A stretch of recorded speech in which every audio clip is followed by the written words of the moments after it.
नमस्कार। Super India news TV में आपका स्वागत है। मैं हूं राजेश आर्य। आइए देखते हैं आज का विशेष समाचार। पाठ्य पुस्तकों में गुम असली नायक। भारत ने अपनी अस्मिता की रक्षा के लिए कितना कुछ भोगा है, यह हमें विस्तार से बताया जाना चाहिए था। औरंगजेब के महिमा मंडन का मामला अभी खत्म भी नहीं हुआ था कि बाबर का उल्लेख कर राणा सांगा पर आपत्तिजनक टिप्पणी की गई। औरंगजेब का महिमा मंडन फिल्म छावा की सफलता के बाद शुरू हुआ था। इस फिल्म में दर्शाई गई औरंगजेब की क्रूरता और मजहबी कट्टरता के कारनामों से लोग स्तब्ध रह गए। इस फिल्म में स्वराज्य और स्वाभिमान की रक्षा के लिए प्राणों की बाजी लगाने वाले छत्रपति संभाजी और उन्हें अमानुषिक यातनाएं देने वाले औरंगजेब का चित्रण किया गया है। संभाजी जैसे नायक की वीरता और निस्वार्थता की कहानी देखकर स्वाभाविक रूप से यह प्रश्न उठता है कि आखिर किन कारणों से हमारी पाठ्य पुस्तकों में आतताई शासकों और विदेशी आक्रांताओं का महिमा मंडन किया गया और महानायक सी पात्रता रखने वाले भारतीय योद्धाओं की उपेक्षा की गई। उन्हें मुख्य धारा तो दूर, हाशिए पर भी जगह नहीं दी गई। छत्रपति संभाजी, पेशवा बाजीराव, लचित बरफुकन, ललितादित्य, मुक्तापीड, बप्पा रावल, राणा सांगा, महाराणा कुंभा, सरदार हरि सिंह नलवा जैसे राष्ट्र नायकों की वीरता और सिख गुरुओं और उनकी संतानों की बलिदान परंपरा की तुलना में तुर्कों, अफगानों, मुगलों और अंग्रेज लॉर्डों के अतिरिक्त यानी अतिरंजित यशोगायन की भला कैसे उचित और तर्कसंगत ठहराया जा सकता है। कैसी विडंबना है कि इतिहास की हमारी पाठ्य पुस्तकों में एक और मुगलों की पूरी वंशावली रटा दी गई। उन्हें उदार और न्याय प्रिय सिद्ध करने के लिए मिथ्या कहानियां रची गई। दूसरी ओर छत्रपति शिवाजी, महाराणा प्रताप, राजा कृष्णदेव राव, राजराजा चोल जैसे अनेक वास्तविक महानायकों को चंद पृष्ठों में समेट दिया गया। भारत ने अपनी सांस्कृतिक एवं राष्ट्रीय अस्मिता की रक्षा के लिए कितना कुछ भोगा, यह हमें विस्तार से बताया जाना चाहिए था, पर हुआ इसके ठीक विपरीत।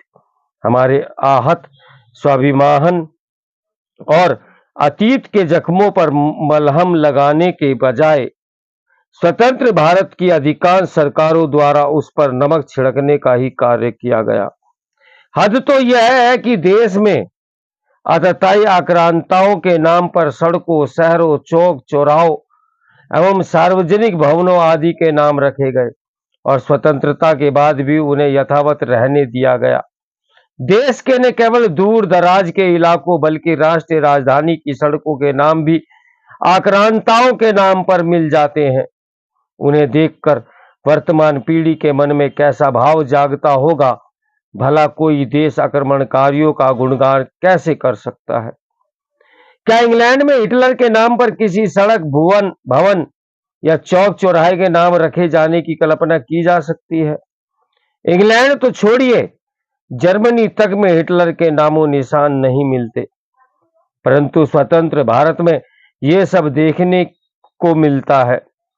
बर्बरता की सभी सीमाएं लांघ जाने वाले आक्रांताओं के नाम पर इमारतों, सड़कों, शहरों को न केवल नाम रखे गए बल्कि उन नामों से जलसे और जश्न मनाए गए। यदि किसी प्रबुद्ध व्यक्ति अथवा संगठन आदि ने आक्रांताओं द्वारा की गई क्रूरता का विरोध किया तो उल्टे उन्हीं पर सांप्रदायिकता का आरोप मढ़ दिया गया। मुगलों का महिमा मंडन करने वाले बुद्धिजीवी क्या ये नहीं जानते कि मोहम्मद बिन कासिम, महमूद गजनी, मोहम्मद गौरी, अलाउद्दीन खिलजी, तैमूर, नादिर अब्दाली आदि की तरह मुगल भी विदेशी आक्रांता थे। जिन्हें अपनी पृथक पहचान पर बड़ा गर्व था। उन्होंने भारत से लूटे गए धन का एक बड़ा हिस्सा समरकंद, खुरासान, दमिश्क, बगदाद जैसे शहरों एवं इस्लामिक खलीफाओं की शान और शौकत पर खर्च किया। वे स्वयं को तैमूरी नस्ल से जोड़कर देखते थे। जिस तैमूर ने तत्कालीन विश्व की लगभग 5% आबादी का कत्लेआम किया, जिसने दिल्ली से लेकर हरिद्वार तक निर्दोष एवं निहत्थे लोगों पर अकारण खून बहाया, उससे जुड़े होने से वे गौरव का अनुभव करते रहे। मुगल शासकों में औरंगजेब तो मजहबी कट्टरता का पर्याप्त था। 9 अप्रैल 1669 की उसके द्वारा जारी राज्यादेश उसकी कट्टरता का प्रमाण है। इसमें उसने सभी हिंदू मंदिरों एवं शिक्षा केंद्रों को नष्ट करने के आदेश दिए थे।